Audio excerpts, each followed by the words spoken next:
हमारे चैनल को सब्सक्राइब कीजिए, लाइक कीजिए। हमारी वीडियो को पसंद आती है तो शेयर लाजमी कीजिए। अस्सलाम वालेकुम फ्रेंड्स, उम्मीद है कि आप सब खैरियत से होंगे। फ्रेंड्स, आज मैं आप लोगों के लिए जो टिप्स लाई हूँ वो बहुत बेहतरीन टिप्स हैं और वो ये है छाइयों के लिए। जिनके चेहरे पर छाइयाँ मौजूद होती हैं, ये आपको पहले ही बता दूं कि छाइयों का अभी तक कोई इलाज नहीं निकला, लेकिन फिर भी मैं आप लोगों को जो टिप्स बता रही हूँ वो बहुत ज़्यादा ज़बरदस्त है। उससे आपकी छाइयाँ बहुत ज़्यादा साफ़ हो जाएंगी।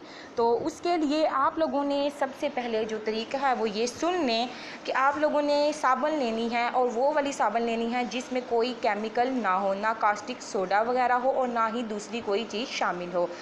आप लोगों ने हर्बल साबुन लेनी है जो कि बिल्कुल सही हो, जिसमें कोई केमिकल्स वगैरह ना हो।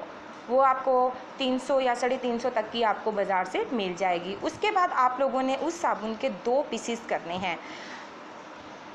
आप लोगों ने दरमियान से उसे नहीं कटिंग करना, बल्कि साइड से उसके 2 पीसेस लंबे लंबे कर लेने हैं बराबर के हिसाब से।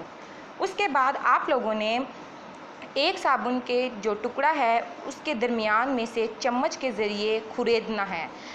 ज़्यादा नहीं खुरेदना, क्योंकि उसके अंदर जो हम लोगों ने जड़ी बूटी डालनी है जो बहुत कारआमद है और आपको फ़ायदा देगी। आप लोगों ने ज़्यादा नहीं खुरेदना, इतना खुरीदना है कि उसमें 1 चम्मच फुल भरकर वो जड़ी बूटी का हम डाल सकें। तो उसमें आप लोगों ने 1 फुल भरकर चम्मच ऊंचाई के साथ फुल भरकर आप लोगों ने कड़तुंबे का डालना है। उसके बाद आप लोगों ने उसको फैला लेना है उस टुकड़े पर। उसके बाद आप लोगों ने दूसरा टुकड़ा उसके ऊपर रखकर धागे के साथ उसको बांध देना है। आप लोगों ने 9 दिन तक उसको धूप में रखना है, जिसकी वजह से साबुन उसका सारा रस चूस लेगी और आपकी साबुन तैयार हो जाएगी। आप लोगों ने उसे डेली बेसिस पर इस्तेमाल करना है, जिस तरह आप लोग आम साबुन से अपना मुंह धोते हैं।